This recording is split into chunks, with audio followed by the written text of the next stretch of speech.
تو پھر یہ پاکستان کے لیے ایک خطرہ بن سکتا ہے. صحیح. اچھا، یہ جو آپ نے اس کو ڈومیسٹک پالیٹکس کے ساتھ جوڑ کے ہم ایکسپلین کیا ہے، یہ ایک پرسپیکٹیو ہم ملا، لیکن طاہر صاحب یہ ذرا بھارتی لابی وہاں پر کام کس طرح کرتی ہے، اور اس طرح کی جو لیجسلیشن ہے جو مستقبل میں جو وہاں پر ہوتی ہے لابینگ، وہ کس طرح سے کی جاتی ہے، اور پاکستان کہاں پہ ہے اس پوری لابینگ کی جو ارینا ہے اس میں؟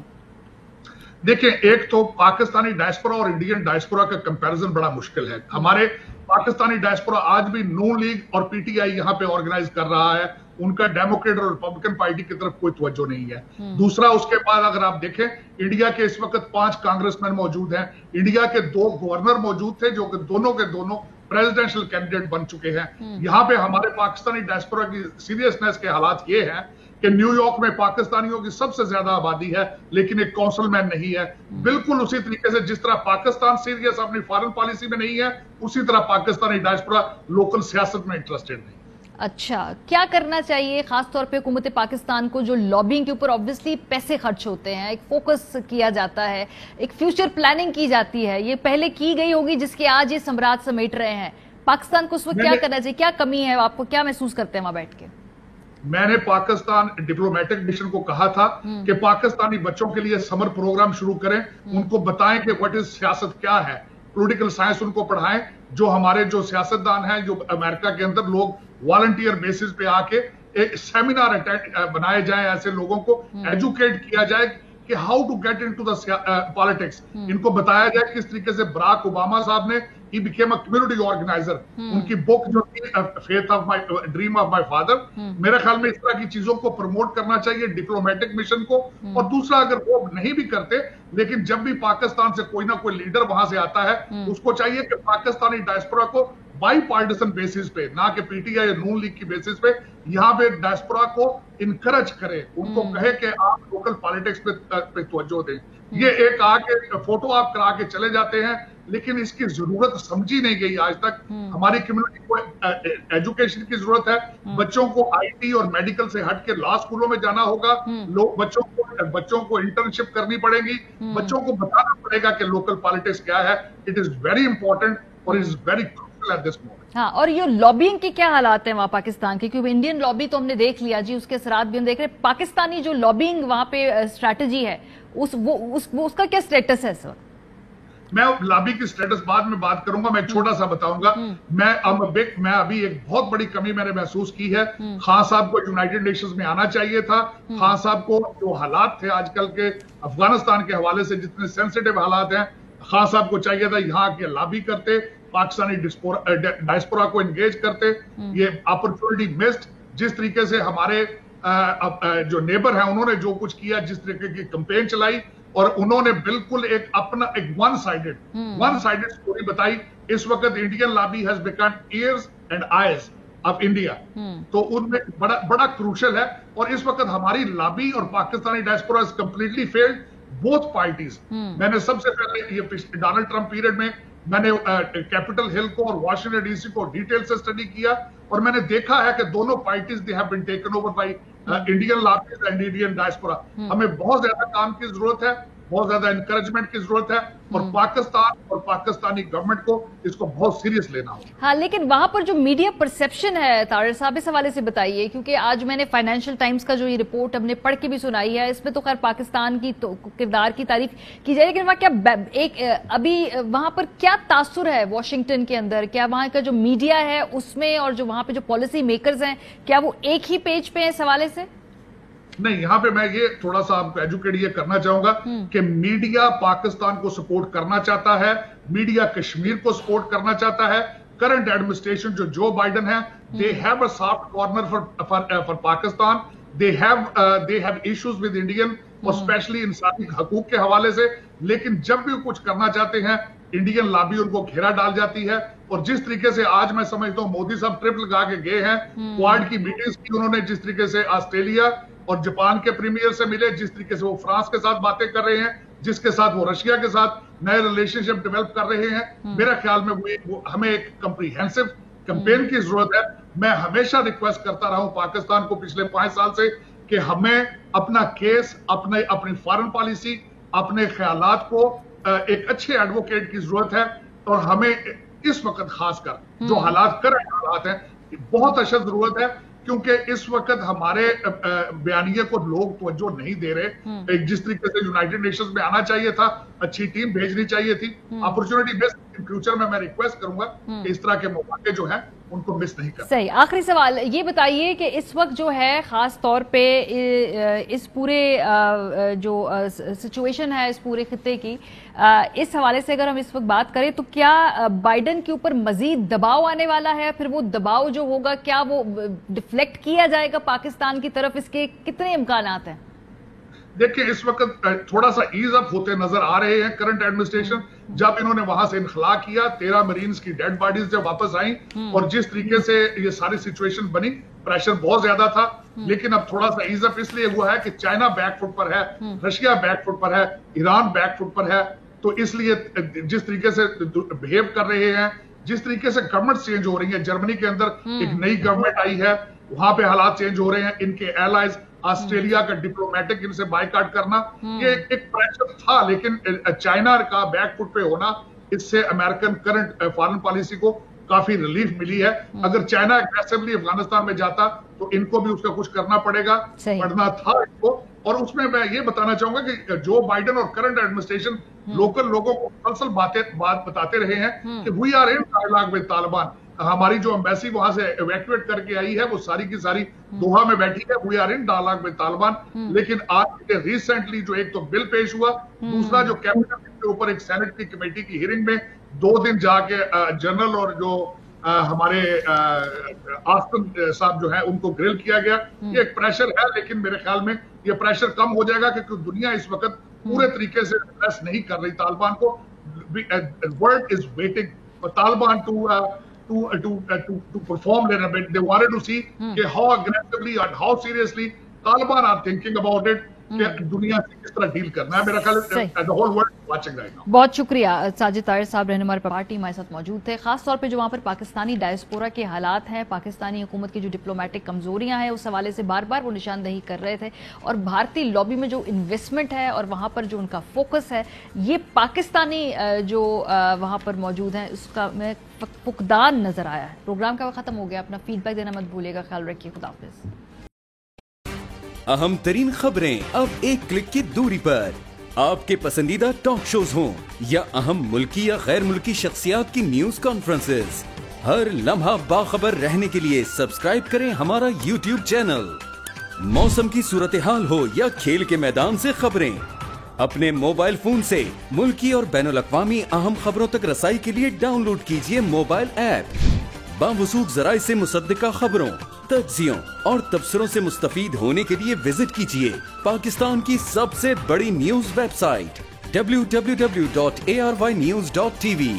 ان سب کے علاوہ پاکستان کا سب سے بڑا فیس بک پیج ہو، سب سے بڑا نیوز انسٹاگرام اکاؤنٹ یا پھر ٹویٹر، ARY نیوز پہنچا رہا ہے خبریں سب سے پہلے آپ تک، تاکہ آپ رہیں ہر لمحہ باخبر.